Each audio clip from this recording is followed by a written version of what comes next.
നാരൂട്ടോ anime യൂണിവേഴ്സിലെ പകരം വെക്കാനില്ലാത്ത ക്യാരക്ടറാണ് Kakashi attack. സ്വന്തം ശരിങ്കാൻ അല്ലെങ്കിൽ പോലും മറ്റൊരാളുടെ ശരിങ്ങ് വെച്ച് മിക്ക ഉച്ചകളായ്മ ആളുകളെക്കാൾ മികച്ച രീതിയിൽ അതിന്റെ പവറുകൾ യൂസ് ചെയ്യാൻ അറിയാവുന്ന കക്കാഷിക്ക് 1000ഓളം ജുറ്റ്സു കോപ്പി ചെയ്യാനും തന്റെ എതിരാളിയുടെ നേരെ യൂസ് ആക്കാനും അധികം പാടൊന്നുമില്ല. തന്റെ ഈ എബിലിറ്റി കൊണ്ട് തന്നെ നാരുട്ടോ യൂണിവേഴ്സിൽ തന്നെ ഫേമസ് ആയ കക്കാഷിയെ പെയിനെ പോലെ അത്രയ്ക്ക് ഗോൾഡ് ലെവൽ പവർ നിൽക്കുന്ന ക്യാരക്ടർ വന്ന് തന്നെ മീറ്റ് ചെയ്തതിൽ സന്തോഷമുണ്ടെന്ന് പറഞ്ഞപ്പോഴും, ബോറോ ചെയ്ത ഷെറിങ്ങൻ കൊണ്ട് സുസാന എടുക്കാൻ പറ്റുമോ എന്ന് ചോദിച്ച സാസുക്കയുടെ മുന്നിൽ സുസാന എടുത്തപ്പോഴും ഈ ക്യാരക്ടർ നമുക്ക് തന്ന രോമാഞ്ചിഫിക്കേഷൻ അത് വേറെ ലെവൽ തന്നെയായിരുന്നു.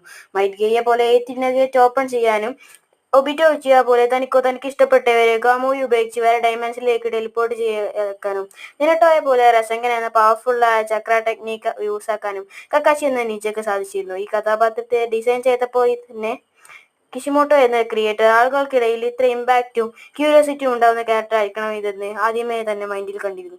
നിങ്ങൾക്ക് എത്ര പേർക്കാണ് കക്കാശി ഇഷ്ടമുള്ളത് താഴെ കമന്റ് ചെയ്യുക. Like and subscribe.